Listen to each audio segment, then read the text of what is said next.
All right.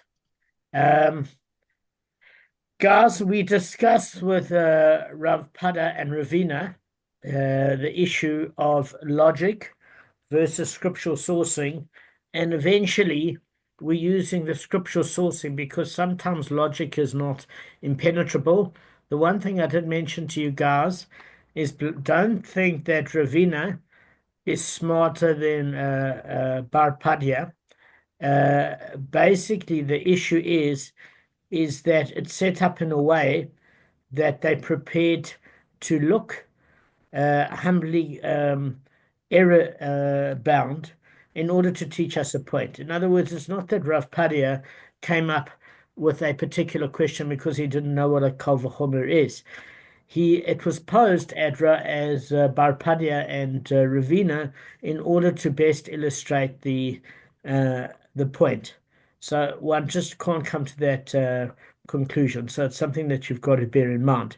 Now, uh, that was with regards to the son of a chulutza, the son of a divorced woman with a Kohen status. I'm just going to share the Mishnah and show you how the Mishnah continues. And on that basis, um, you'll be fresh for this next part. Just going to share my screen. Okay. So, um, if you would like to Gavin, read the second part of the Mishnah. If they said there's two paragraphs, the second one. We've just Yeah, done I've got the first it. one. I've got it. If they said we satisfy, if they said we testify about this man that he is liable to exile because he killed someone accidentally, we do not say that this false witness should suffer exile in his place, although that is what he intended to make his victim suffer. Rather, he suffers the penalty of 40 lashes. Right. So now we're talking about a person in the witness stand, not the or two people in the witness stand that falsely accuse the defendant of committing an unintentional murder. Okay. Now, in terms of the sourcing for it, just give me 1 second. I just want to share a pasuk with you guys. 1 second. Um, I must be honest with you, I did kind of prefer the previous version of Zoom because now I'm trying to find my way around. I'm a creature of habit. Just give me 1 second. Okay. Now, I took this from the Stone edition of the Chumash. Does everybody know that Stone edition? The blue one. Yeah. Yes. Okay. So, so if you have a look here, the sources of the city of refuge um, is on Devarim, Deuteronomy, chapter 18, verses 22 to 19. Okay? When Hashem your God will cut down the nations whose land Hashem your God gives you, and you will possess them, and you will settle in their cities. Just remember that's the source. We're not going to go through the whole thing now. So again, there are two sources of the cities of refuge. Verse 19 of chapter 18 of Devarim, and the second aspect uh, does occur in Bamidbar Numbers, chapter 35, and it's verse 6 to approximately, yeah, 6 to 18. That's where you'll find it. You'll also find reference to it in verse 19 to 30. So if you take it from the full expanse, it's verse 6 to 30. That'll probably give it to you. So if you want these references, I could always send you this page on the group. The Stone edition is pretty much the best Chumash that I've ever seen. It's also ArtScroll based. So there's two aspects to it. There's one aspect that deals with the actual inadvertent killing from a Chumash perspective. We're going to deal with it with the entire chapter um, of Makkot in the fifth chapter. And then obviously we're going to deal with this element now where it's just introduced. So, one thing to bear in mind, Lance's question was answered by Rav Simcha Steinhauer last week, but I'll just reiterate it for those that watch the share on YouTube. And basically, Lance might have asked another question, but one of the questions was if after the fact it's seen that the Adim Zimmerman have unrightfully stripped this Cohen of his status by a false accusation, and a second set of witnesses uh, came and said the first set were not there to view his father or his mother's ill repute, then he is reinstated with his Cohen status. A little bit late when somebody gets given the death penalty, but in monetary cases, it's the same thing. But there is a discussion that's going to come up in Makkot as to whether it's a different court process, Lance. What do we mean? Is that sometimes a court can give a particular verdict and the money is already handed over. And although we don't give the reciprocal punishment necessarily to the Adem Zomimim, after the sentence was implemented, whatever it is, monetary restoration, damages, corporal punishment, capital punishment, the fact of it is um, they are able to address it in a countersue argument. That's one of the issues that did come up. There is an opinion that says it has to be before the verdict was given, and other opinions and said, no, you can have a separate court case regarding restitution where it's not irrevocably gone past that point, meaning the Adam Zommerman still get the lashes, but they would have to um, there would be a mechanism for them to sue, but it's not the opinions they differ, and we'll go through it when that stuff comes up. Um, and just I'd like to thank Rav Simcha for being very speedy in answering Lance's question. Lance, before we go into the new topic, which I'd like to, about the going into the exile a little bit more deeply. On Friday night, you asked me two questions, but I want you to separate for the group any question that wasn't answered regarding the process of what happens um, with the actual person on trial versus the Adam Zimmerman, because they're two separate issues. Look, I need to just rather carry on with the share, and I'll write it out and get it more structured for you. Yeah, that'll be great. That'll just make it clear. Then the group can have a little bit of progress. But what has happened with Rav Simcha Steinhauer's Gemara share on Makkot is sometimes people conflate the confusion of what happens to the Adam Zomimim compared to what would happen in a genuine case of implementation of punishment for that particular crime. That's why I want you to separate it so they're not conflated. Okay, so guys, what we are learning here is where's this source that the Adam Zommerman for accusing an innocent person of an unintentional murder, why they don't get the reciprocal punishment of being sent to exile, while they're given lashes instead. So the first thing that we have to do is we have to look at the biblical sourcing. And from where is this derived? Reish Lakish says, because the verse says in Devarim, Deuteronomy chapter 19, verse 5, he shall flee to one of these cities of refuge. It says the word cities. In the Chumash, it doesn't use the word refuge. It's implied because it's mentioned in the previous verse. He shall flee to one of these cities. In other words, he should go into exile. And but in other words, the person who killed unintentionally, but not Zomimim witnesses. So what it actually means is that the Hebrew word he is restrictive. So you get different words to describe that pronoun. If it's a restrictive pronoun, it limits the penalty of exile to those that have actually murdered inadvertently. So it excludes Zomimim from this penalty. So the actual discussion is, well, maybe you can say that of every crime. You could turn around and say, well, you're accusing somebody of committing murder.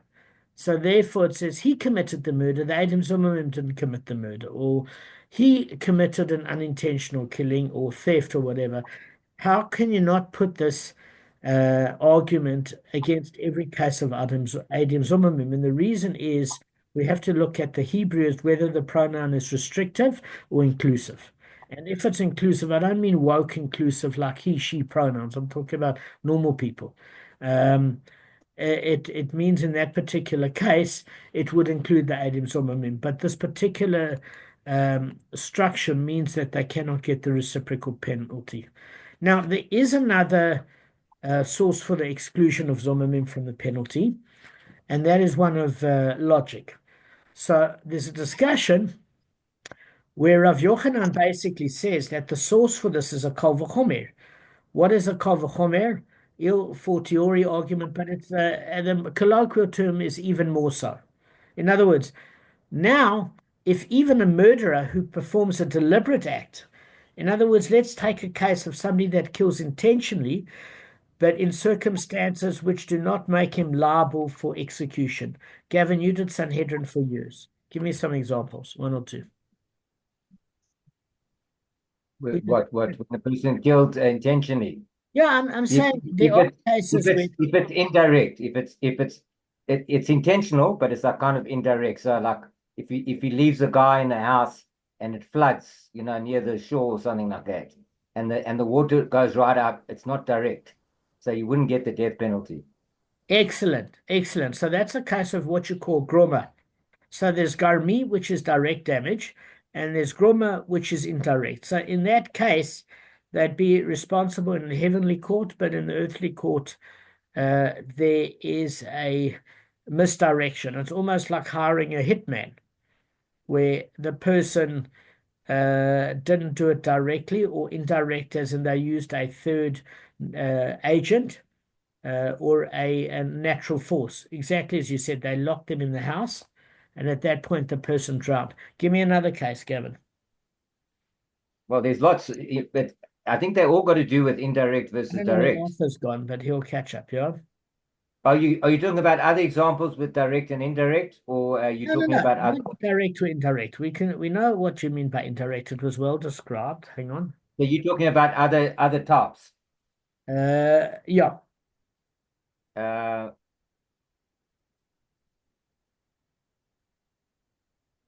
You had the whole day to come here. Why now? I might have one. go Yeah. ahead.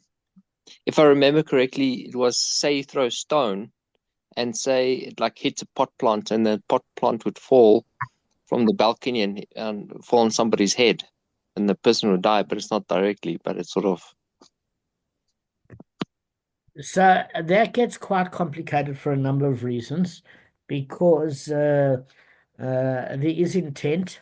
However, what you're saying is it's misdirected. It was in Sanhedrin about throwing stones and etc., but that's going to confuse everybody. I'm going to use another case for you, wonderful. I've got another one. Yeah. Let me give you another one first. Another one is if the witnesses don't give a warning. Excellent, Gavin. That's exactly what I was looking for. So that's where it's a clear case where they're witnesses, but they don't give warning. And in most cases, it's difficult to give warning because you don't know if somebody's going to spontaneously kill another person. It's only if they look as though they're losing their temper that it's difficult. But if they calmly ventilate them with their gun, it's quite difficult to warn the person. And it goes as far as saying you have to give the right sort of warning about what the death penalty is. In other cases, saying it suffices just to say there's a death penalty for murder. So in that particular case, this is what Rav Yochanan is talking about. He said it's a murderer that performs a deliberate act, Gavin, but in circumstances which do not make him liable to execution. So both Gavin's examples are right. Brendan's is a bit more complicated, but it would fall under Gavin's groma, indirect, as well as a lack of hazroah, which is warning. And they're not subject to exile because the penalty of exile is limited to those who kill unintentionally. Now, So the proposal here by Rav Yochanan is if that's an intentional killing, and by no technicality the person is not sent to the city of refuge, surely then when you've got false witnesses who didn't form a deliberate action, but merely a deliberate verbal testimony by testifying falsely, then in that particular case, they should certainly not be subject to exile for this deliberate transgression because it doesn't even qualify as an action. So for those of you that are confused, Arthur's just joining.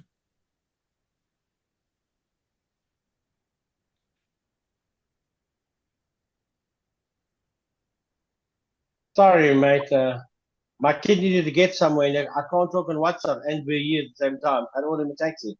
He couldn't get a bus because he didn't know where he left his roof covered home. Okay, mate, Bus I'll car. talk to you privately for a few minutes. I'm going to get back to the share.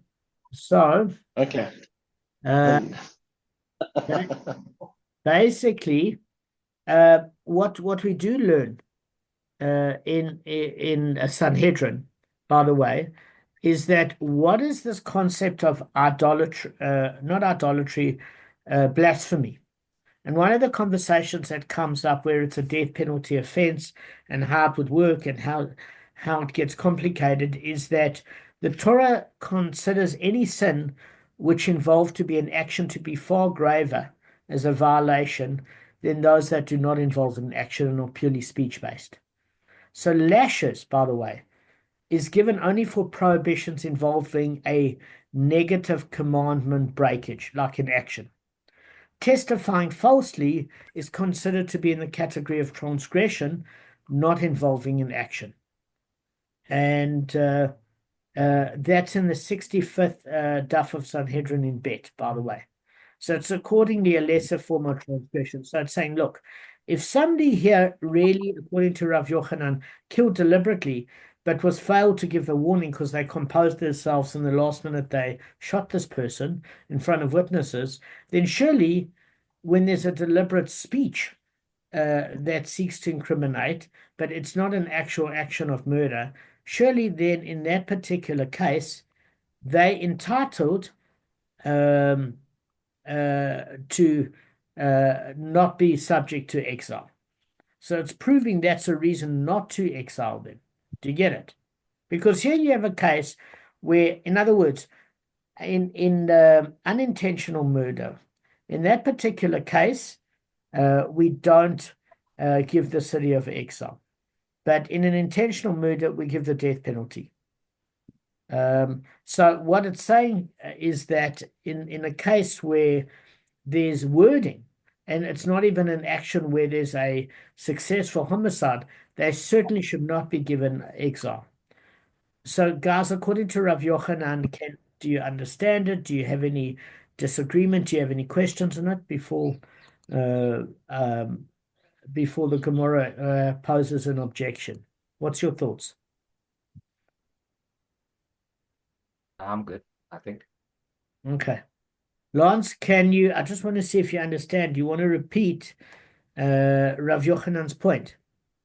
I just want to check with you. For a murder, must there be, for a guy to be accused of murder and get a death sentence, must there be two witnesses? Are you talking about Adam Zommerman or the actual murder itself? Just The actual murder itself. yes, there's got to be a whole lot of criteria. So in Sanhedrin, one of the criteria is you need two witnesses. It says on the conviction of two witnesses. In monetary cases, there are cases where a single witness will suffice. But certainly for So how do you have witnesses? So now you're talking about witnesses who are witnessing somebody who's going to go do a murder. What's the chance of that? Well, this was the problem that Gavin and I had with Sanhedrin. We had a lot of problems, to be honest, Lance. One of the problems is exactly as you said. If you want to get away with it, you wouldn't do it in front of witnesses. But it has happened throughout history where somebody murders somebody and they don't realize there's somebody within the same room hiding under the table. There was a case of what was it? That movie with Jean Reno, The Professional. Oh, come on, Kit.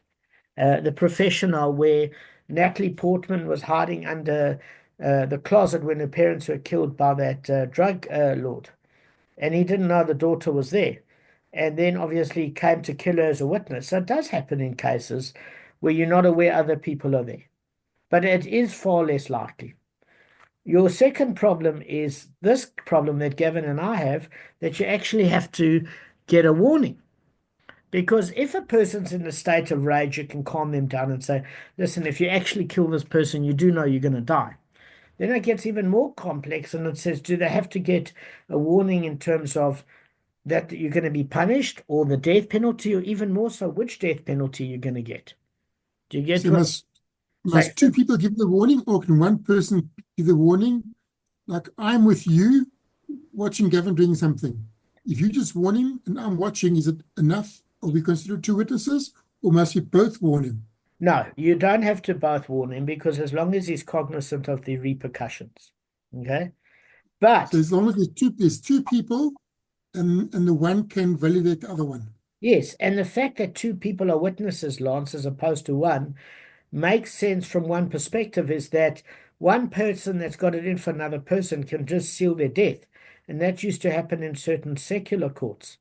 Whereas two witnesses is quite difficult to have two people to conspire. It is possible, but it's less likely, as opposed to one person having a vendetta. The downside to that, with this sort of mechanism, is clearly that the chances of committing a homicide in front of two other people is far less likely than you not noticing a single individual that happens to be at the wrong place at the right time. Do you get what I'm saying? So that's problematic. And also, if you go on the stringent opinion that you have to warn them what death penalty, how many people are Talmud Chachamim that know for which death penalty you get a reciprocal death penalty as the murderer? That's also a tricky one. So that's why there was an argument. Can you just say that, look, you kill, you'll be killed, or do you have to say what sort of killing? And that's also a bit of a difficulty, because the thing of it is that at the end of the day, if you can control your emotions, you can just walk stonily, coldly in front of somebody and just empty your rounds of your bullets into them, and nobody's going to know and be none the wiser. Or just stab him in those days. I mean, what are they going to do if they haven't told you that you need to be warned? It is a bit of a problem.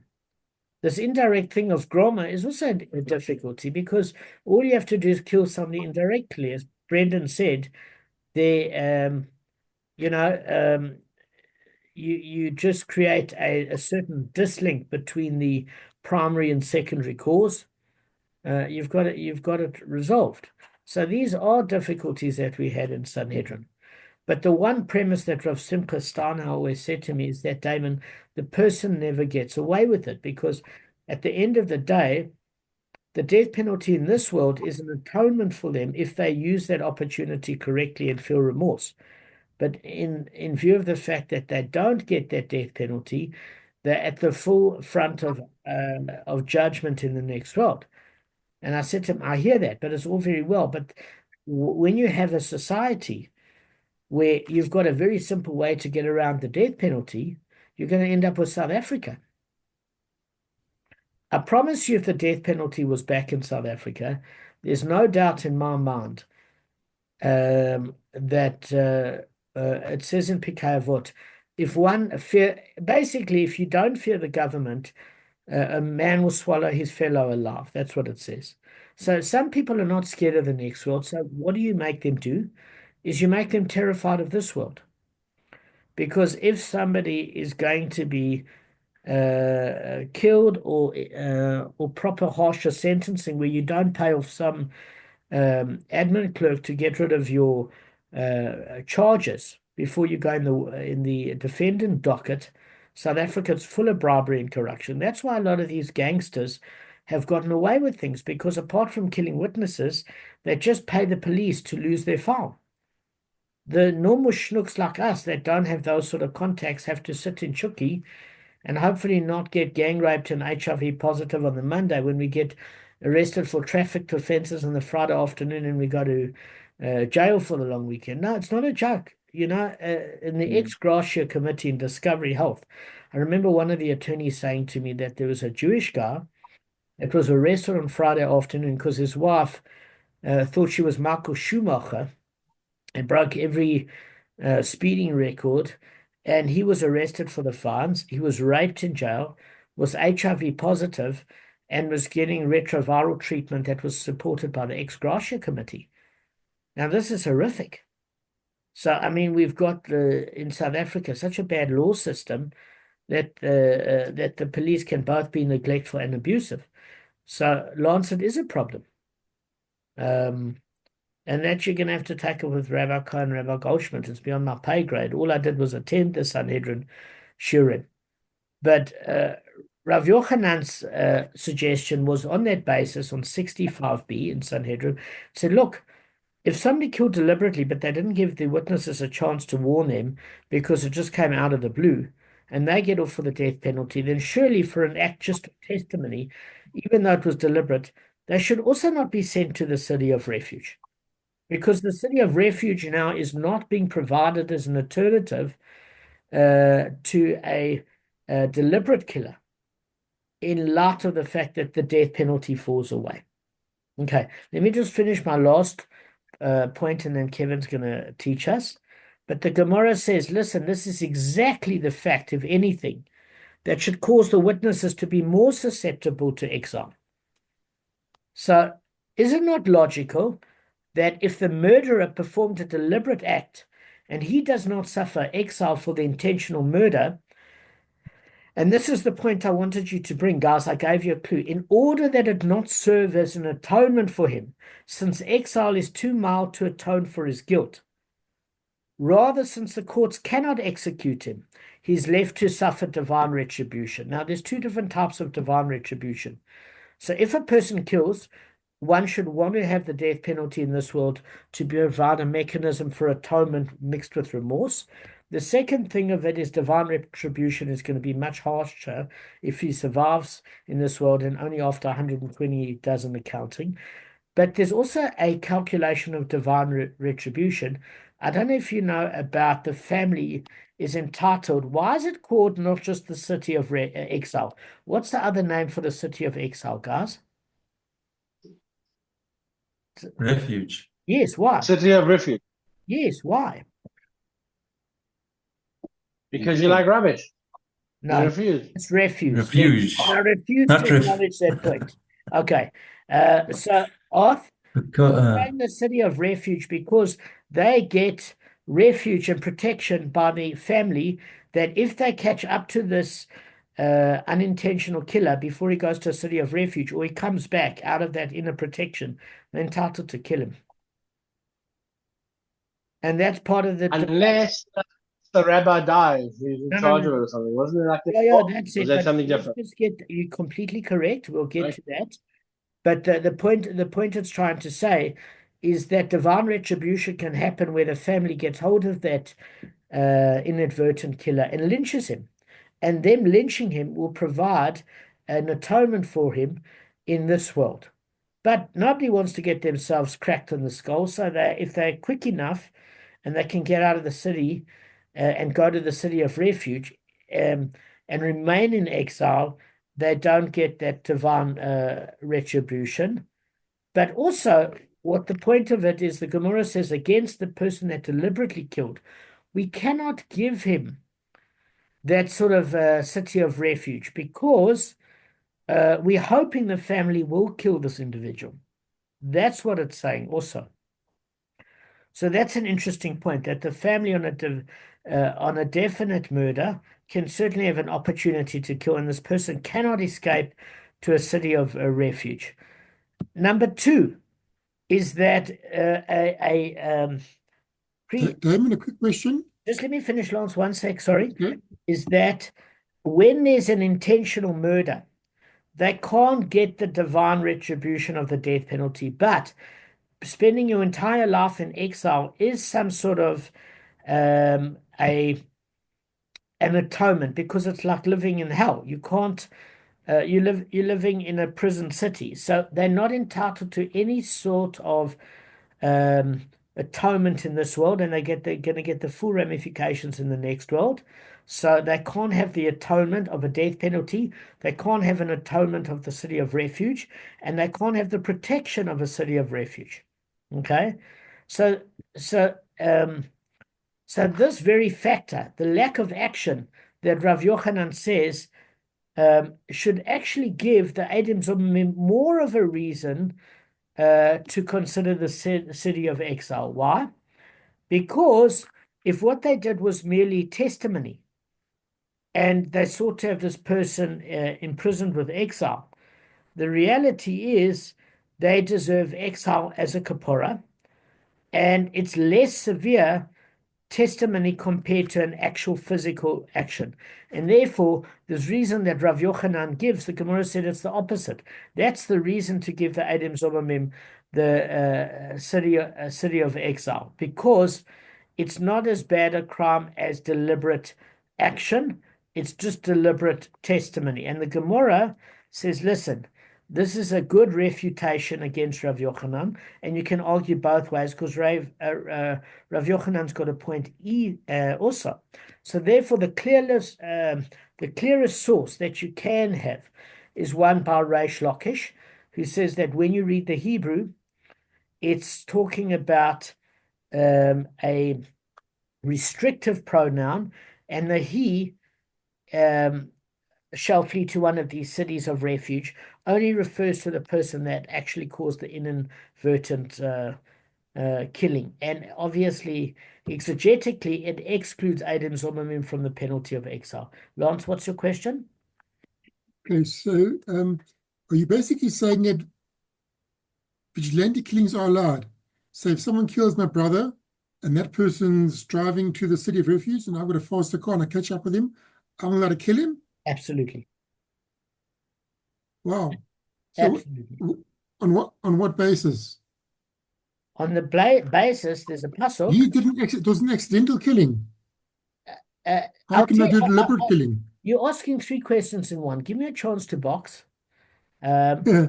So the first thing is that you asked a question, where's it from? How can it be?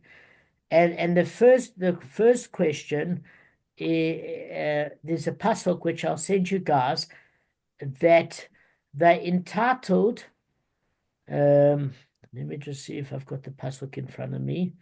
They shall avenge his blood. They shall avenge the family. It says here, he has no protection because the avenger of blood, the relative of the victim who the Torah permits to avenge the victim by killing his murderer. Ordinarily, the cities of refuge in which exile is served to protect the killer from this vengeance. However, this is only if he is subject to exile.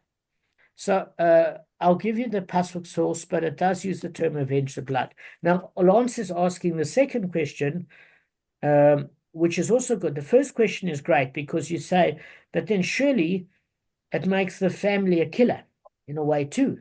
I mean, how can we have anarchy where the family just can catch up to this person at will and kill him if ever he escapes? And how does it extend? Is it only the parents? Is it the sibling? Is it the child? Is it more than the 7 relatives we mourn for in Kaddish? How far does it go? Is it a cousin that's kind of ticked off because he used to play golf with him on a Tuesday afternoon? His cousin that got inadvertently killed. How far does it mean the family can avenge the blood? What does it mean? What's the constraint? So, and it would seem like anarchy. How is this allowed? Surely they can catch the person, knock him out, and take him to the Sanhedrin for trial. So we are going to go through a whole chapter of Eidim Zomimim, both in terms of the city of refuge, but also I want to go through in the 5th chapter when we get there, the mechanisms way before we get to Eidim Zomimim of how does this work and how is it proved this is not anarchy. Second question that Lance had, because I want to give Kevin a chance, is that, hang on a second, Lance, a question quickly. Well, I've got a few questions. Oh, we got one. For how long does that For how long do they get that window in which they can go Okay, and so fill it hang up? on a second. These are we'll write the questions down. We'll address it with the group. Kevin, teach us. I want Kevin to teach us. He always does at the end. Okay, so I found a interesting halacha podcast the other day, and I've listened to a couple of shiurim. Don't know if you remember Rabbi Podlashuk, who used to be part of the Mizrahi community. Yeah. So he's got actually a program called Tzurba, Tzurba, and he is very clear, explains very well, and I didn't remember everything, so I'm going to just give some of the facts that he discussed about Natilat Yadayim and going to the bathroom. So I thought when Arthur at the beginning of the share was in the bathroom, so it would have been very appropriate. So in the old days, um, you had to. Well, actually, sorry, apologies. According to the Shulchan Aruch, you actually have to do Natilat Yadayim after going to the bathroom, regardless if you just went in there for 1 second, or you actually washed your hands or brushed your teeth, etc. But that's so. According to the modern poskim, it's not necessary anymore, because in the old days, in ancient times, the bathrooms were not clean places, and the ruach ra, which is an evil force, which we wash our hands for in the morning, that type of that force was also existed there.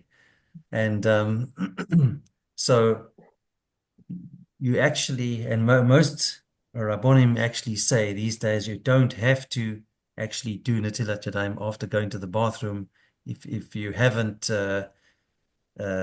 performed any actions there. And another thing is also in the old days they had if they had like a long drop inside a house, they had it in a, there were no bathrooms. Basically, without getting too graphic, the excrement went down and went away from the house, so people could actually say brachot in the house, even though it was exposed within the house, that that hole, so to speak. But we don't have that these days, and also the bathrooms, the cisterns, the toilets actually get rid of the waste. So that's also why you can go into a bathroom without washing these days in the modern times. I hope